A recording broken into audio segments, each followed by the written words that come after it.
तो hi friends, welcome है सभी का। नमस्ते, जोहार। देखिए, आज हम लोग बात करने वाले हैं रांची यूनिवर्सिटी सेमेस्टर 3 का history major paper 4 important question answer. But पहले हम लोग अच्छे से समझ लेते हैं।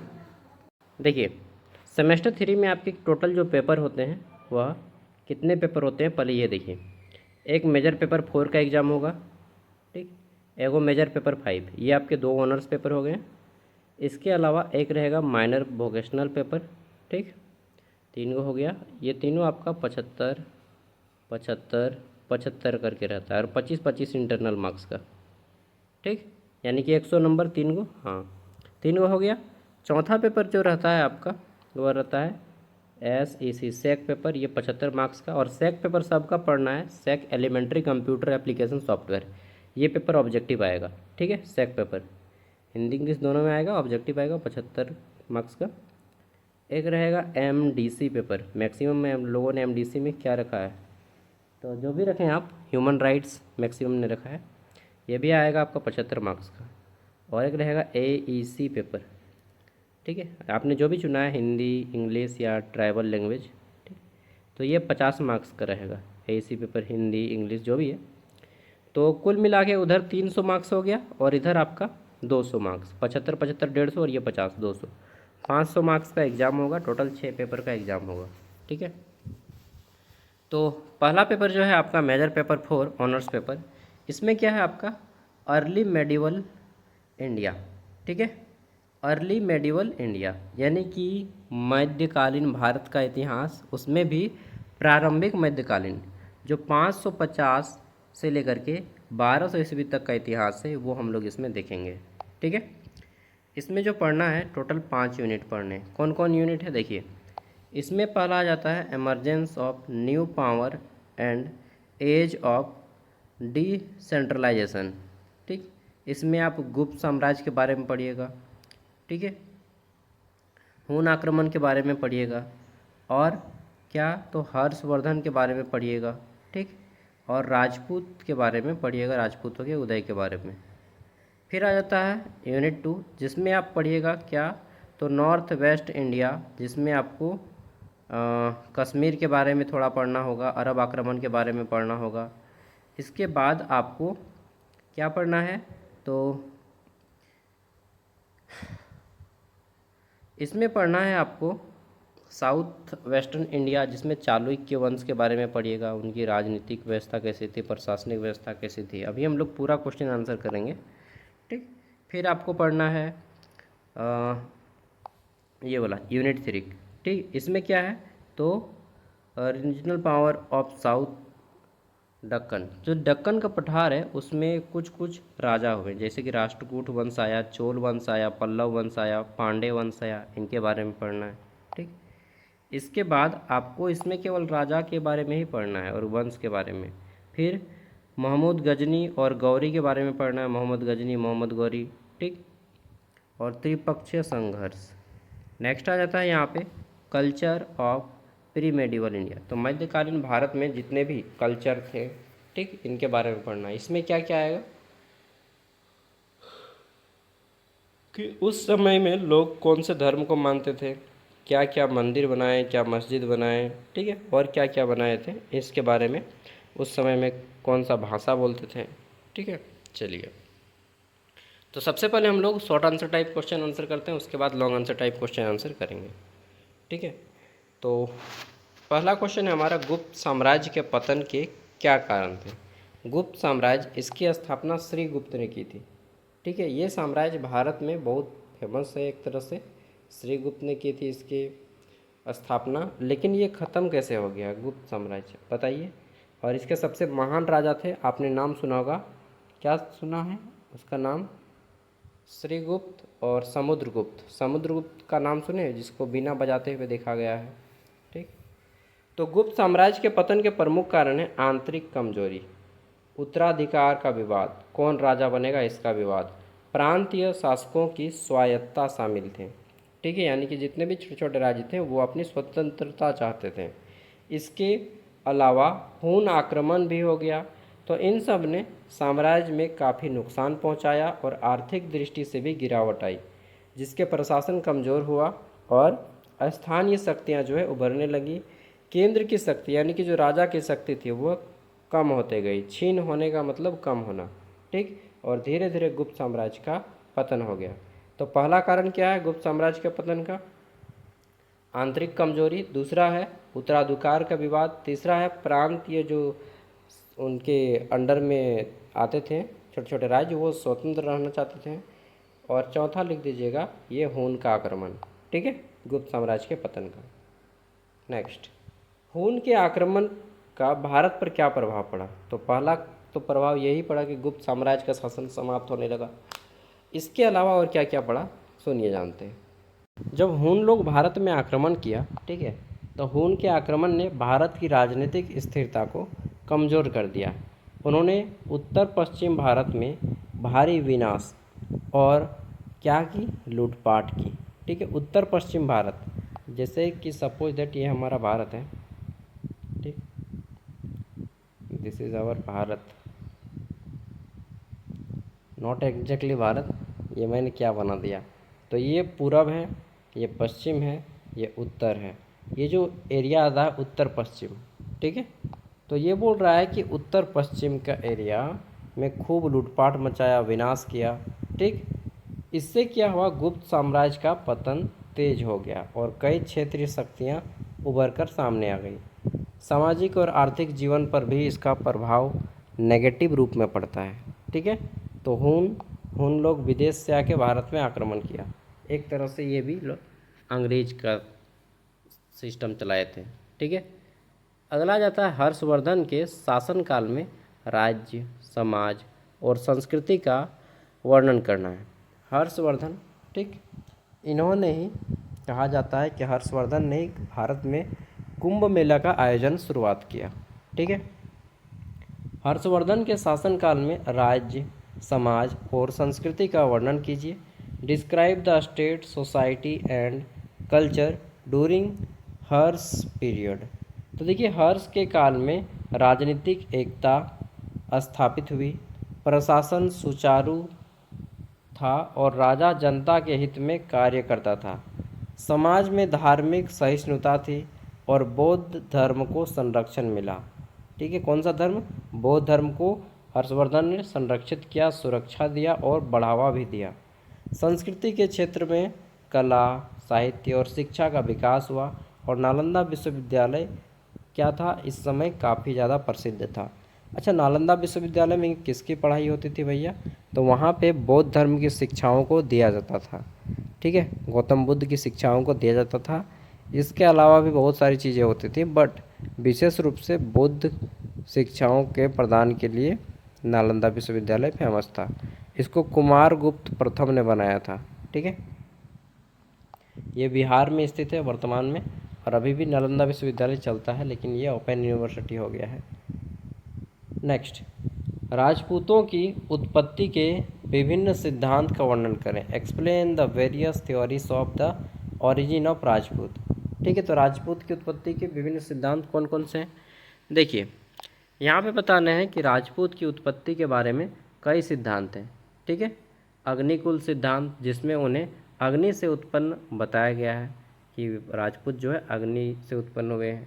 विदेशी सिद्धांत, जिसमें शक और हून से संबंध माना गया है। और क्षत्रिय सिद्धांत, जिसमें उन्हें प्राचीन क्षत्रिय वंशज माना गया है, जो कि ब्रह्मा के भुजाओं से जन्म लिए माने जाते हैं। ये सभी सिद्धांत राजपूत की उत्पत्ति को अलग अलग दृष्टिकोण से समझाते हैं, ठीक है, कोई एक दृष्टिकोण नहीं है। नेक्स्ट, कश्मीर के राजवंशों का संक्षिप्त वर्णन करना है। जो कश्मीर के शासक थे, इसके बारे में आपको कल्हन का एक फेमस किताब है राजतरंगिणी, ठीक है। राजतरंगिणी ने कश्मीर के इतिहास के बारे में बहुत डिटेल में बताया गया है, कल्हन के द्वारा लिखित है, ठीक है। तो देखते हैं कश्मीर में प्रमुख रूप से क्या था? तो कारकोट और उत्पल वंश शासन करते थे, ठीक। कारकोट और उत्पल वंश शासन करते थे। फिर आता है कि ललितादित्य जैसे शासक ने राज्य का विस्तार किया और कला एवं संस्कृति को बढ़ावा दिया। कश्मीर इस समय शिक्षा और साहित्य का केंद्र बना था, अभी नहीं, उस टाइम पे। ठीक, यहाँ की वास्तुकला और मूर्तिकला भी प्रसिद्ध थी। आगे देख लेते हैं, अरब आक्रमण का भारत पर क्या प्रभाव पड़ा। तो अरब आक्रमण से भारत में इस्लाम का प्रवेश हुआ, इससे संस्कृति और धार्मिक संपर्क बढ़ा। सिंध पर अरब का नियंत्रण स्थापित हुआ, जिससे व्यापार और संस्कृति आदान प्रदान को बढ़ावा मिला। ठीक, कहाँ पे, तो दो देश, अरब और सिंध। ठीक, सिंध पर अरब आक्रमण ये लोग किए थे और अपना धर्म को भी फैलाना शुरू कर दिए धीरे धीरे। हालांकि राजनीतिक प्रभाव सीमित रहा। ठीक है, ज़्यादा दिन तक टिक नहीं पाया। तो अरब आक्रमण का क्या प्रभाव होता है, इसको पूछा जाता है कई बार। ठीक है, तो इस्लाम का प्रवेश भी यहीं से माना जाता है। देख लीजिए, अरब आक्रमण से भारत में इस्लाम का प्रवेश माना जाता है। इससे संस्कृति और धार्मिक संपर्क भी बढ़ गया, धार्मिक और संस्कृति। ठीक, और सिंध पर अरब आक्रमण स्थापित हो गया। ये इम्पोर्टेंट है, इसलिए मैं बार बार बोल रहा हूँ। जिससे क्या हो जाता है, व्यापार और संस्कृति का आदान प्रदान को बढ़ावा मिला। हालांकि इसका राजनीतिक प्रभाव सीमित रहा था, ये ज़्यादा उथल पुथल नहीं किए थे।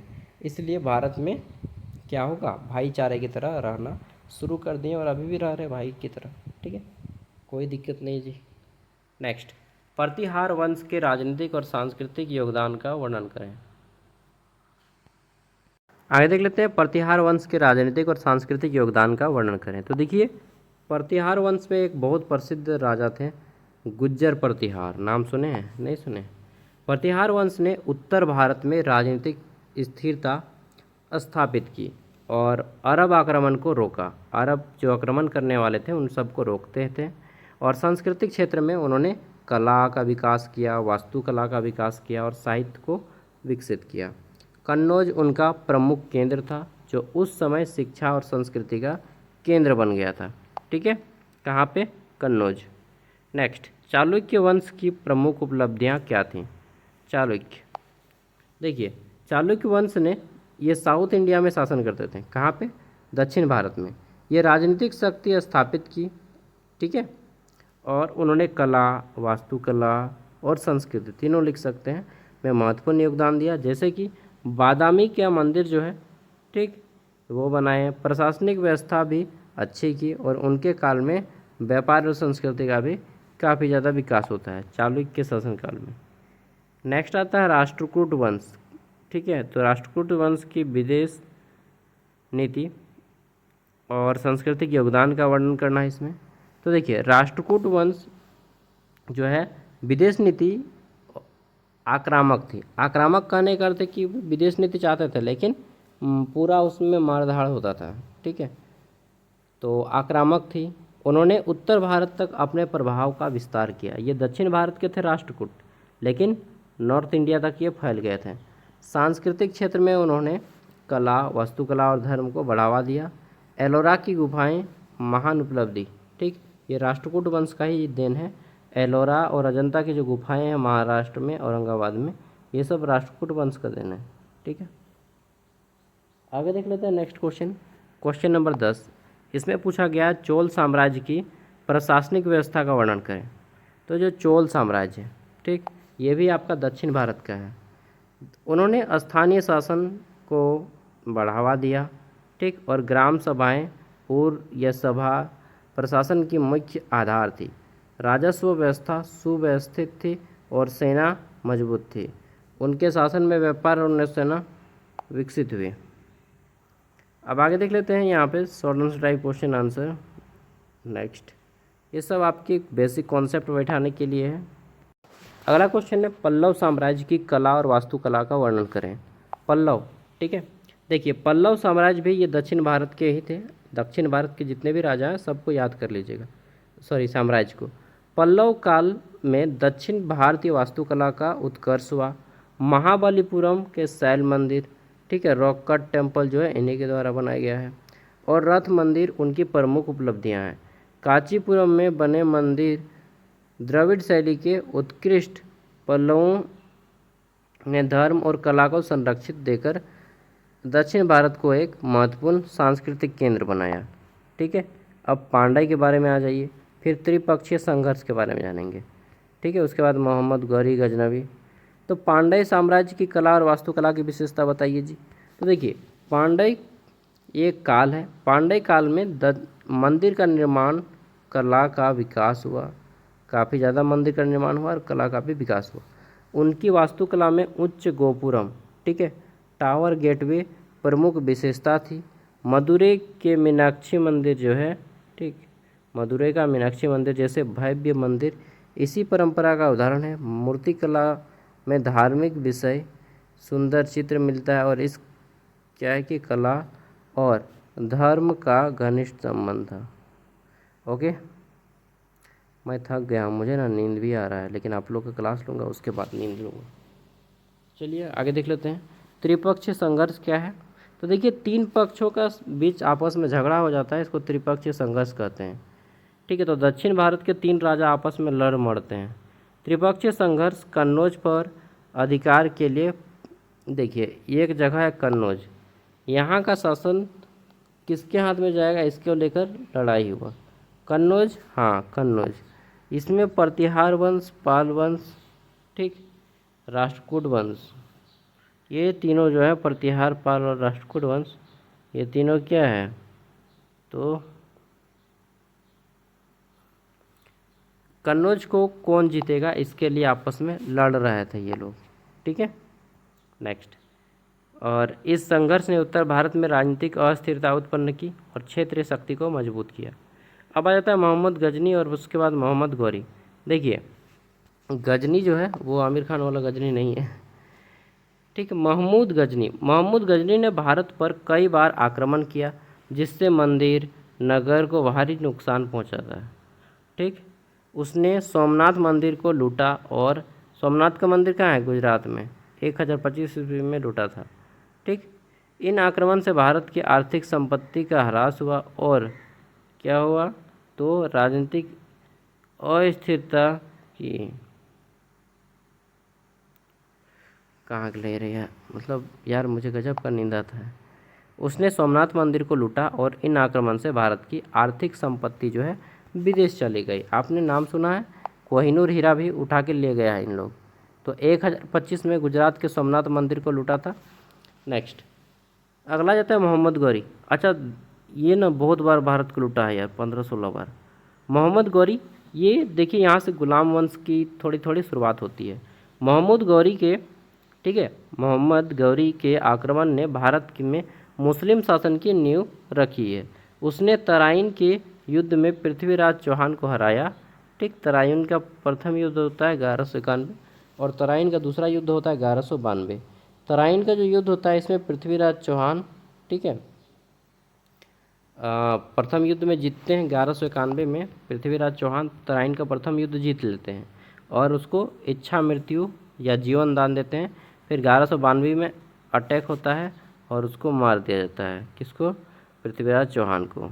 ओके,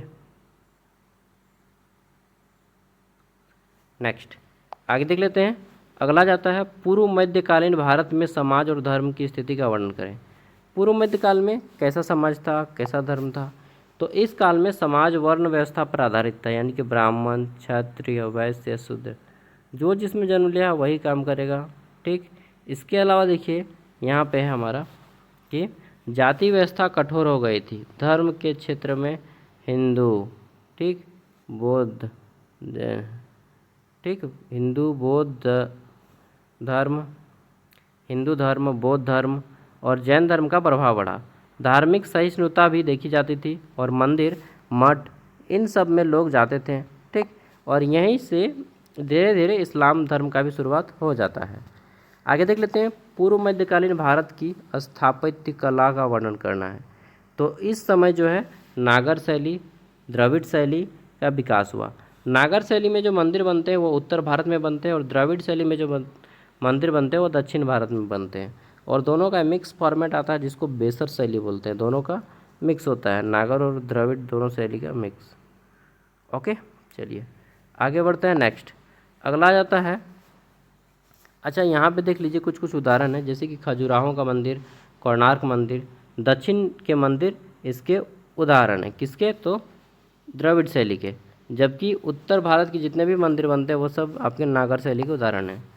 नेक्स्ट, पूर्व मध्यकालीन भारत में भक्ति आंदोलन का उदय हुआ, ये बताइए। ठीक है, तो देखिए भक्ति आंदोलन का उदय सामाजिक धार्मिक सुधार के रूप में हुआ। यह आंदोलन दक्षिण भारत से शुरू होता है और भारत में फैल जाता है। ईश्वर के प्रति प्रेम, भक्ति की भावना, ये जोर देते हैं भक्ति आंदोलन। ठीक है, भगवान की पूजा। नेक्स्ट, क्षेत्रीय भाषाओं के उदय का विकास का बताना है। तो उस समय पे तमिल, तेलुगु ये भाषाएं चलती थी। पूर्व मध्यकाल के भारत की मूर्तिकला का चित्रण का वर्णन करें।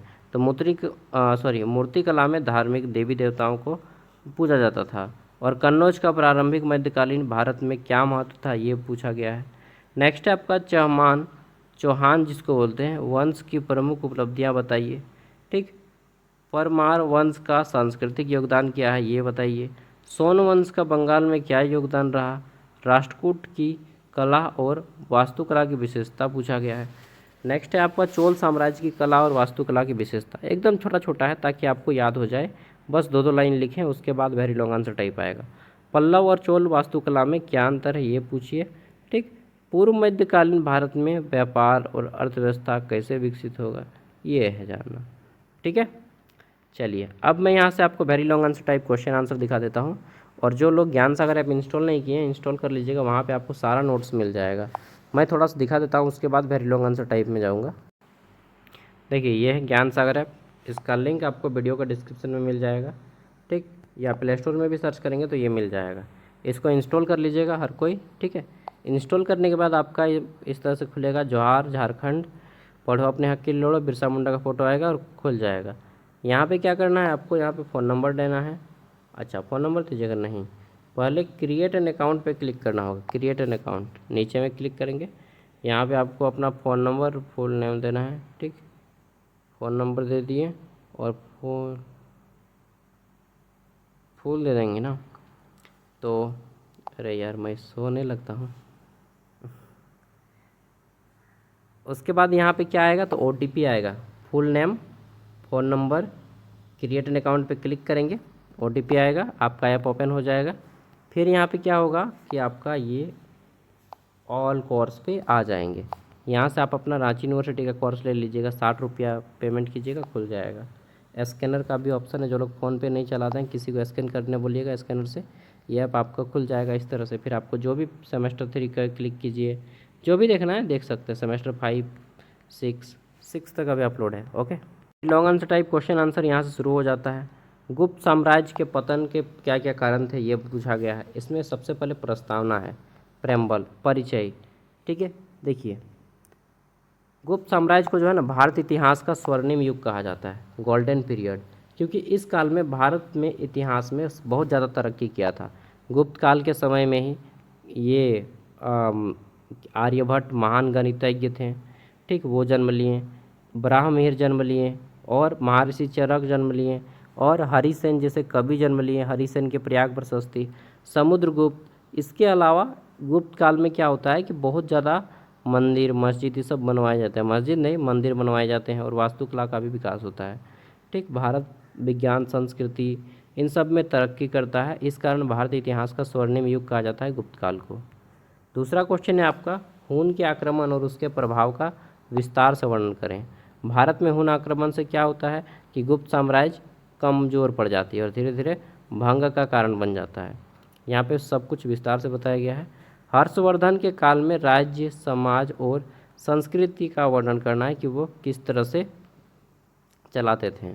नेक्स्ट अगला क्वेश्चन आ जाता है, राजपूत की उत्पत्ति के विभिन्न सिद्धांतों का वर्णन करना है कि राजपूत की उत्पत्ति किस तरह से होती है, सिद्धांत के बारे में बताना है। ठीक, और प्रत्येक यूनिट से आपको इस तरह से 4-4 क्वेश्चन दिया गया है।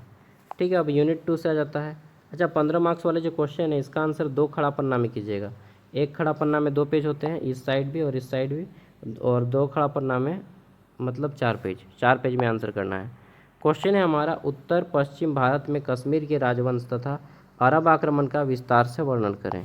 ओके, इसका आंसर डिटेल में है, सभी का आंसर आपको डिटेल में दिया जाएगा। नेक्स्ट आता है आपका मध्य भारत में प्रतिहार, चहमान, परमार, ठीक है, वंश के राजनीतिक और सांस्कृतिक योगदान का वर्णन करें। ओके, आगे देख लेते हैं। तो अगला जाता है दक्षिण पश्चिम भारत में चालुक्य वंश के राजनीतिक और सांस्कृतिक योगदान का विस्तृत वर्णन करें।